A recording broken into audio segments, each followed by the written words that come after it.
তাহলে একটা চুমু দাও আগে আগে একটা চুমু আগে এখানে না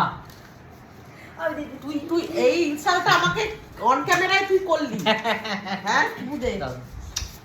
দেখতে পাচ্ছ আমার সোনা আমি আমার ছেলেমেয়ের সঙ্গে আমার জান আমার ছেলেমেয়ে গুগলায়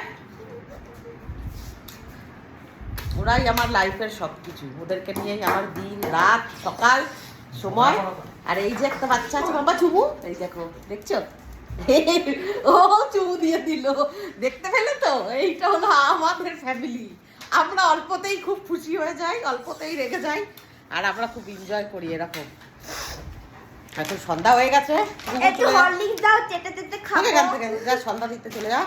যাও ভাগো আমার হাসি দেখো মুখে চিপস দেখো আমার ছেলে এনেছে কে বলেছে যে ছেলেরা কোনোদিন ভালো হয় না ছেলেরা মাকে বৃদ্ধাশ্রমে পাঠায় ছেলে সব থেকে ভালো হয় সব থেকে ভালো আমার সোনা আমাকে বোঝে আমি ওকে বুঝি ও আমাকে বোঝে তার মনে নাকি এই নয় যে মতবিরোধ হয় না ঝগড়া হয় না কথা কাটাকাটি হয় না কিন্তু তবুও এই যে ভালোবেসে মায়ের জন্য চিপস এনেছে আমি সো হ্যাপি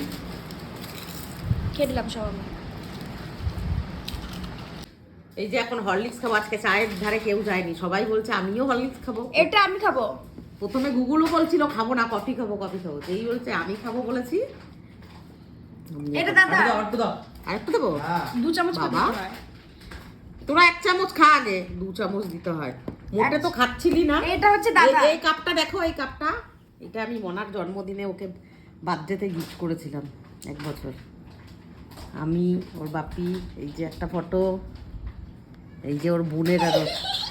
মেমোরি এটা ওর বার্থডেতে আমি গিফট করেছিলাম এটা যখন প্রত্যেকটা মাধ্যমিকের রয়ে যায় সময়। স্মৃতি হিসেবে আজকে আমাদের হরলিক্স পার্টি হচ্ছে সন্ধ্যেবেলাতে আমরা একদম ফাস্ট ফুড খাওয়া বন্ধ করে দিয়েছি আমরা কোনো বাজে খাবার খাবো না হ্যাঁ শুধু চিপস খেলাম এখন এই হরলিক্স খাবো আবার খাবো দাদা যাওয়ার চিনি দিয়েছিলে না এটা তো চিনি লাগে না মিষ্টি আছে সুগার আছে মানে চিনি দিই নাই 2.5 চামচ চিনি দেখি দিয়েছি খেয়ে আগে চিনি সাধারণত লাগে না লাগে না মিষ্টি থাকে চিনি আজকে লাগে আমরা না একদম গুড হয়ে গেছি না চিনি লাগবে না ঠিক ও আছে দিয়েছে তোর বোন চিনি দিচ্ছিস না হ্যাঁ ও আবার চিনি দেবে না চিনি খেয়ে খেয়ে ওর দাঁড়া না ব্লাড টেস্ট করবো আমি হ্যাঁ আমি ব্লাড টেস্ট করবো এই মেয়েটার ব্লাড করো করো করতেই হবে প্রতিবার ভুলে যাও আমারই মজা এইটাই একটা যাই ভালো আমার কি যে মা ভুলে যায় আমার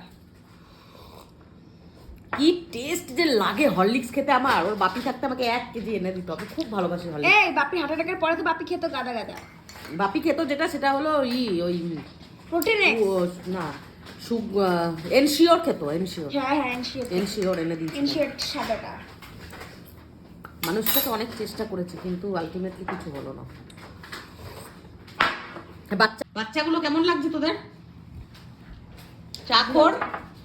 তোর কেমন লাগছে বাচ্চা ভালো ভালো একজন কমেন্ট করেছে আমি এখনই দেখলাম জাস্ট আর এই বাচ্চাটাও দেখো হরলিক্স খাচ্ছে শোনো। কি লিখেছে একজন তোমাকে অ্যান্সারটা দিতে হবে কি? তুমি খুব বাজে খারাপ মানে চপ চপ চপ চপ করে আওয়াজ করে করে খাও হ্যাঁ। তো সেটা তুমি কি বলতে চাও বলো সেটা নিয়ে আমি বলছি কি বলতে চাই না বলো এবার যখন আমরা কোনো একটা ভিডিও করি না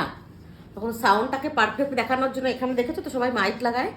যখন কোনো ফুড নিয়ে কোনো ভিডিও করে এখানে মাইক থাকে 1টা 2টো চারিদিকে আমার কোনো মাইক থাকে না আমি ক্যামেরাটার উপরে ডিপেন্ড করে আমি ভিডিও করি আর যখন একটা ফুড খাবারের ভিডিও করি তো খাবারের সাউন্ডটা প্রপার আসা চাই তুমি পার্টিকুলার হয়তো বলছো যে খাবারে চপচপ করে আওয়াজ করো কিন্তু বাকিরা এটা শুনতে পছন্দ করে তো আমি 10 জনার থেকে নিশ্চয়ই একজনকে ফার্স্ট প্রায়োরিটি দেবো না যারা বলে রিকোয়েস্ট করে দিদি তুমি বেশি বেশি করে লাঞ্চ ভিডিও দাও বেশি বেশি করে খাওয়ার ভিডিও দাও সব কিছুই আমি করি আমি সমস্ত কিছু মিশিয়ে সবার মন রেখে চলার চেষ্টা করি তার মানে এই নয় যে চপচপ করে আওয়াজ করে ভিডিও করা এটাকে সেটা বলে না সব কিছুতে খুঁতটা না ধরে একটু পজিটিভভাবে দেখবে আজকে যে এত বড় বড় ইউটিউবার যারা আছে যারা এই মুকবাং ভিডিও করে তাদের million million subscriber million million যখন সবাই কমেন্ট করে কিছু রিল্যাক্সেশন হয় ওই আওয়াজ শুনলে পরে হ্যাঁ তাহলে আমাকে কেন বলছো আমি তো এখানে ওখানে মাইক লাগিয়েও ভিডিও করি না আমার যেটুকু সাউন্ড আছে যেটুকু খাবার তো চিবালে তো আমরা তো ফিল্ম স্টার না যে জাস্ট এমনি করে একটুখানি চামচ দিয়ে ছোঁয়াবো আর এমনি চামচটা ছোঁয়ালাম অথচ কোনো খাবার নেই এমনি করে আমি কোনো শুটিং করছি না ফিল্মে যে আমাকে দেখবে বইয়ের শুটিং করছি না যে আমাকে একদম করে দেখাতে হবে আমি যেমন রিয়েল সেরকমই তুলে ধরার চেষ্টা করি তো বাস এটাই বলবো এটাকে প্লিজ খারাপভাবে নিও না এটা তোমার অ্যান্সার দিলাম আমি